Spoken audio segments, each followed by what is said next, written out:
예, 안녕하십니까. 하나금융투자에서 2차전지 섹터를 담당하고 있는 김현수라고 합니다. 이제 2차전지 섹터 최근 업황과 그리고 향후 전망에 대해서 좀 말씀드리도록 하겠습니다.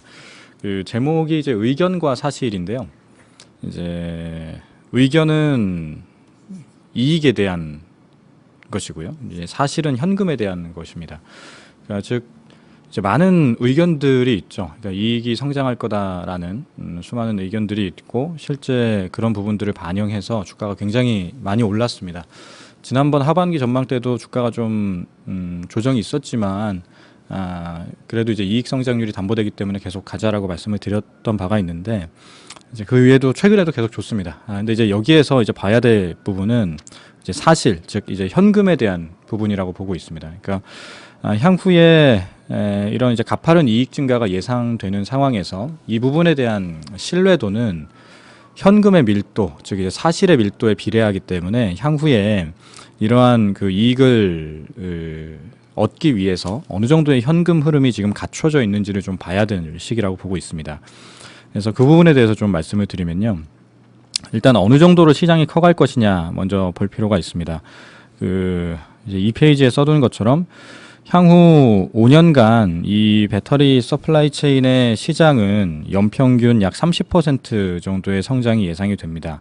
이 부분은 너무 많이 보셨기 때문에 간단하게만 말씀을 드리면 작년에 연간 전기차 판매량이 670만 대였고요.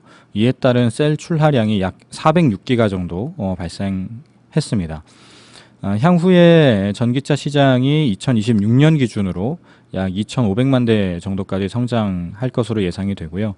그 과정에서 배터리와 전기차 모두 연평균 30% 그리고 이제 그에 파생돼서 발생하는 소재 수요 역시 연평균 23에서 31% 정도의 성장이 예상됩니다. 이 과정에서 각 기업들이 가파른 증설을 발표하고 있죠. LG 에너지 솔루션은 2025년까지 500기가와트아워 이상의 배터리 캐파를 확보하겠다라고 언급을 했고, 나머지 양극재, 동박 우리가 잘 알고 있는 기업들이 많이 있습니다.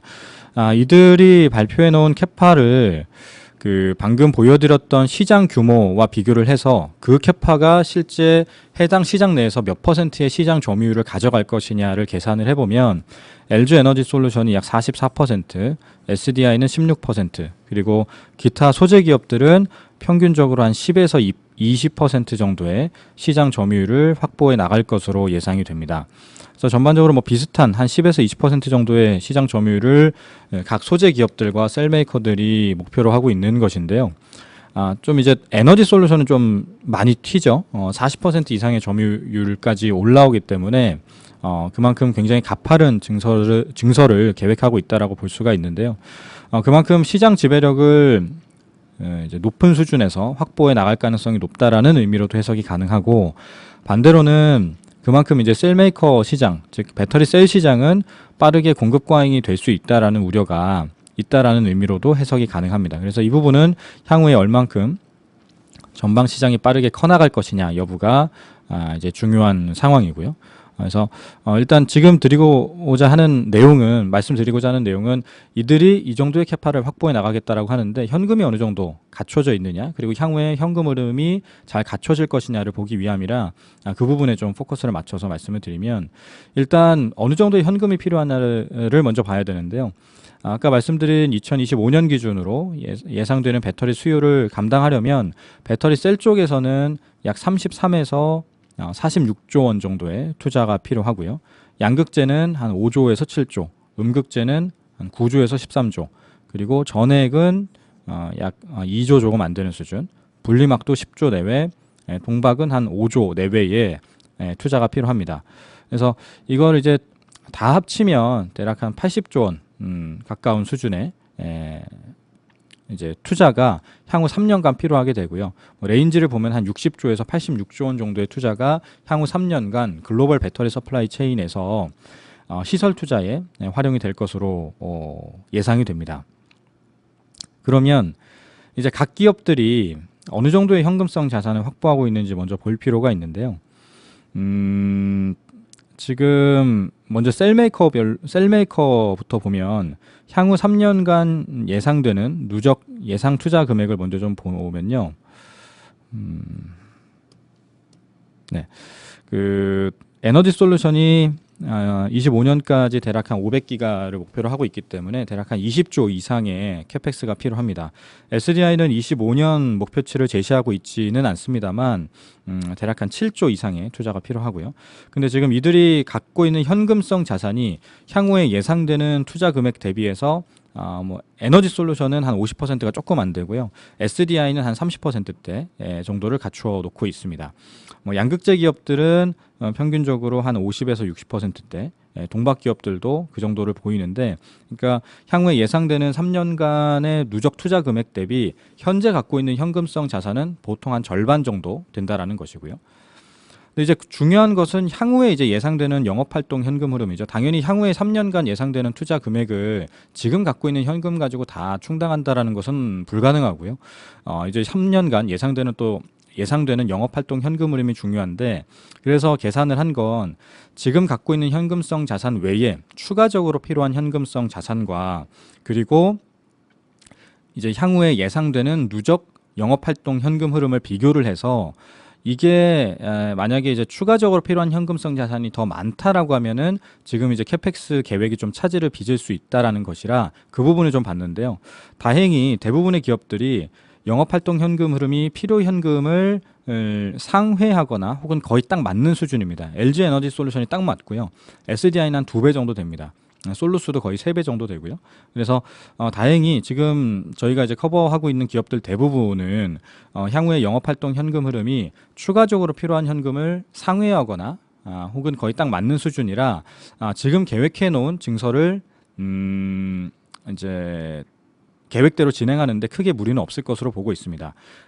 여기서 이제 얻을 수 있는 한 가지 아이디어는 딱 맞는 기업들 말고요. 향후에 예상되는 영업활동 현금 흐름이 필요한 현금을 크게 상회하는 기업들, 예를 들어서 뭐 2배나 더 많거나 뭐 3배 정도 되는 기업들은 향후에 추가적인 증설 발표 여력이 좀 더 있다라는 것이죠. 추가적인 투자 재원이 좀 더 있다라는 것이기 때문에 아직 주가에 반영되지 않은 이제 투자 모멘텀이 좀 더 있는 기업들이다라고 보고 있습니다. 그리고 이제 다음 페이지에서는 부채 비율을 본 건데요. 영업활동 현금 흐름과 추가적으로 필요한 현금 흐름이 거의 비슷한 기업들은 향후에 수익성이 좀 훼손돼서 이 현금 흐름이 타격을 받을 경우에는 추가적으로 차입이 필요한데, 부채 비율을 100% 한도로 가정했을 때 업체별로 추가 차입이 어느 정도 가능한지를 살펴본 것입니다. 엔솔이나 SDI는 4조 정도 더 추가 차입할 여력이 있고요. 양극재에서는 포스코 케미칼 제외하고는 추가 차입 여력이 없고 기타 기업들도 추가 차입 여력이 그렇게 크지는 않은 상태입니다. 그래서 향후에 배터리 섹터는 차입보다는 이 기존에 이제 계획하고 있는 현금 흐름 내에서 이제 대부분 이제 충당을 해야 될 것으로 예상이 돼서 향후에 이 영업활동 현금 흐름을 결정할 이 이익 규모, 즉 이제 예상되는 수익성이 잘 방어되느냐 여부가 증설 과정에서도 매우 중요한 변수가 될 거다라고 보고 있습니다. 이 외에 지금 현금 흐름을 살펴본 김에 이제 프리캐시 플로우를 같이 좀 봤는데요. 대부분의 배터리 섹터가 지금 투자가 워낙 많기 때문에 다 마이너스입니다. 근데 이제 지금 유의하게 향후 3년간 플러스의 잉여 현금 흐름을 보여줄 것으로 예상되는 기업들이 SDI와 동화 기업이고요. 물론 이들 기업은 경쟁사들 대비해서 지금 투자 계획이 보수적이기 때문에 프리캐시 플로우가 플러스로 나오는 부분도 분명히 있습니다. 다만 이들 기업은 향후에 지금 이제 금리도 올라가고 있고 지정학적 리스크가 확대되는 국면에서 이 프리캐시 플로우가 플러스라면, 그리고 이제 뚜렷하게 개선세를 보이는 기업들이라면 주가 흐름은 상대적으로 좀 안정적으로 전개되지 않을까 생각을 하고 있습니다. 그리고 아까 이제 영업활동 현금 흐름 때 말씀드렸던 것처럼 이런 식으로 이제 현금 흐름이 안정적이라면 향후에 추가적인 증설 모멘텀이 좀 더 있을 수 있는 기업들이다라고 보고 있습니다. 이외에 이제 잉여 현금 흐름 배수도 간단하게 점검을 한 건데요. 방금 말씀드린 대로 프리캐시 플로우는 대부분의 기업들이 아직 마이너스이기 때문에 이 잉여 현금 흐름 배수를 직접적으로 비교하는 것은 좀 의미가 없습니다만, 그나마 플러스인 기업들을 보면 이제 SDI가 내년 기준으로 40배 이상, 내후년 기준으로 30배 이상인데 지금 타 산업 같은 경우는 대부분 10배 내외거든요. 그래서 확실히 2차 전지 산업은 이 프리캐시 플로우 측면에서는 비싼 섹터고요. 그래서 향후에 더더욱 아까 말씀드린 대로 이 프리캐시 플로우가 추세적으로 개선될 수 있느냐 여부가 이제 주가 측면에서도 중요한 상황이다라고 보고 있습니다. 그리고 이제 마지막 부분은 ROIC에 대한 건데요. 지금까지 살펴본 거는 이제 그들이 각자 목표로 하고 있는 목표 캐파를 확보하는 과정에서 현금 흐름이 잘 갖춰져 있느냐를 본 것이고요. 이 마지막 이 12페이지는 그러면 이제 각각의 개별 기업들이 속해 있는 그 산업은 투자 매력이 있느냐, 즉 그 개별 기업들이 각자의 돈을 가지고 투자를 할 때 예상되는 이익률, 투하자본 이익률이 어느 정도 되느냐를 비교해 본 것입니다. 결론은 양극재가 확실히 매력적이에요. 양극재는 ROIC가 17%로 가장 높고요.